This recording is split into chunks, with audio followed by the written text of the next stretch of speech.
Everyone, আসসালামু আলাইকুম। This is Jui. So আজকের মেকআপ টিউটোরিয়ালটা হতে যাচ্ছে ঘুরতে যাওয়ার স্পেশাল।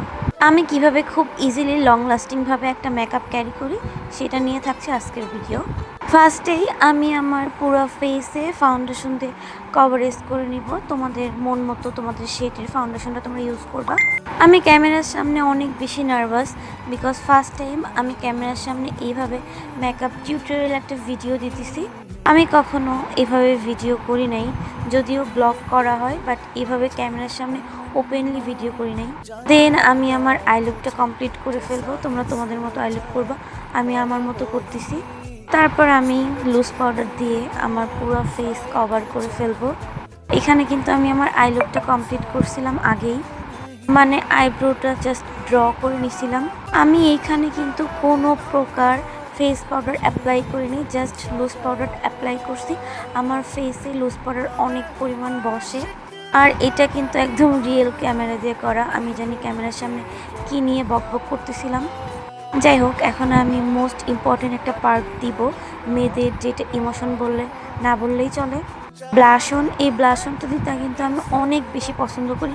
ফেসে কিছু অ্যাপ্লাই করি আর না করি, আমি ব্লাশনটা দিয়ে যখন এমনি খালি মুখে বের হই তখন ব্লাশনটা দিয়েই দৌড় দিই। যাই হোক, ব্লাশনটা দিলে কিন্তু একদম কিউট কিউট লাগে, মানে একটা কিউট পকি পকি ভাব আসে ফেসে। দেন ব্লাশনটা অ্যাপ্লাই করা হলে আমি হাইলাইটার নিয়ে নিব। এই হাইলাইটারটা অনেকে দেখি স্কিপ করে, বাট আমি স্কিপ করি না। আমি যখন অলমোস্ট ব্লাশন অ্যাপ্লাই করি ফেসে তখন আমি হাইলাইটারটা দিই। হাইলাইটারটা দিলে আমার কাছে অনেক বেশি ভালো লাগে। ব্লাশনের মতোই ফেভারিট একটা পার্ট আমার কাছে হাইলাইটার। এই যে আমার হাইলাইটার দেওয়া শেষ, এখন কি আমাকে ভালো লাগতেছে গাইস? আচ্ছা, আমি যে এত কথা বলি ক্যামেরার সামনে, যাই হোক, এখন কিন্তু আমার আই লুকটা কমপ্লিট করা লাগবে।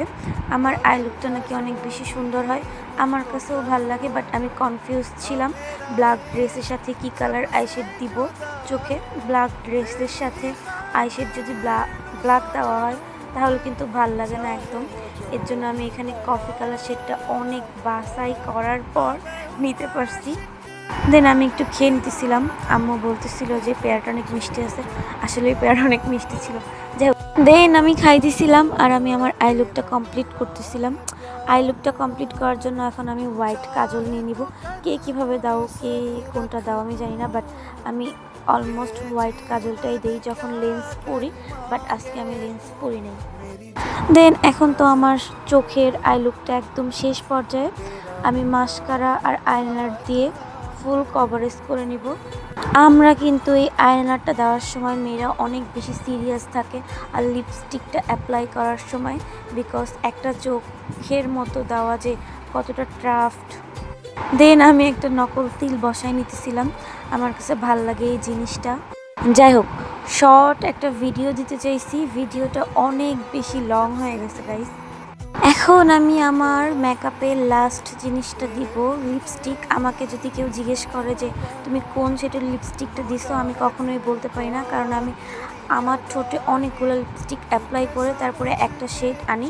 একটা লিপস্টিক দিয়ে আমি কখনোই বের হই না, বিকজ আমার কাছে ওই লিপস্টিকটা ভালো লাগে না। আমি প্রথমে আগে লিপস্টিকটার জন্য ঠোঁটটা আর্ট করে নেই, দেন দুইটা লিপস্টিক অ্যাপ্লাই করি। এখন লাস্ট ফিনিশিংটা দিয়ে আমি আমার মেকআপটা ফুল শেষ করে দিব। এখানে আমি ফিটমির সেটিং স্প্রেটা নিছি। এই মেকআপগুলো যদি তোমরা নিতে চাও তাহলে আমি আমার পেজে মেনশন করে দিব তাদের পেজ লিঙ্কটা, অবশ্যই তোমরা তাদের পেজটা ঘুরে আসবা। এই সেটিং স্প্রেটা দিলে 24 ঘন্টা মেকআপ লং লাস্টিং থাকে। আমি ভাবছিলাম যে লেন্স পরবো, বাট একটু প্রবলেম হয়েছিল, তার জন্য লেন্সটা আজকে স্কিপ করছি। এখন আমি আমার ব্ল্যাক ড্রেসের জন্য একটা সুন্দর ছোট ইয়াররিং করতেছি। আমার মেকআপ অলমোস্ট ডান হয়ে গেছে। আচ্ছা, আমাকে কেমন লাগতেছে? খোলা চুলে ভালো লাগতেছে নাকি এভাবে ব্যান্ড রাউন্ড নিছি এভাবে ভালো লাগতেছে? ওয়েট, আমি আসতেছি গাইস। ফাইনালি আমার মেকআপ ডান হয়ে গেছে। এখানে কিন্তু আমি ফিল্টার ইউজ করছি, যদিও ভালো লাগতেছে। তো আজকের মতো ভিডিওটা এখানেই শেষ করতেছি। ভিডিওটা ভালো লাগলে অবশ্যই লাইক কমেন্ট শেয়ার করে দেবো, আর আমাকে জানাতে একদমই ভুলবা না গাইস।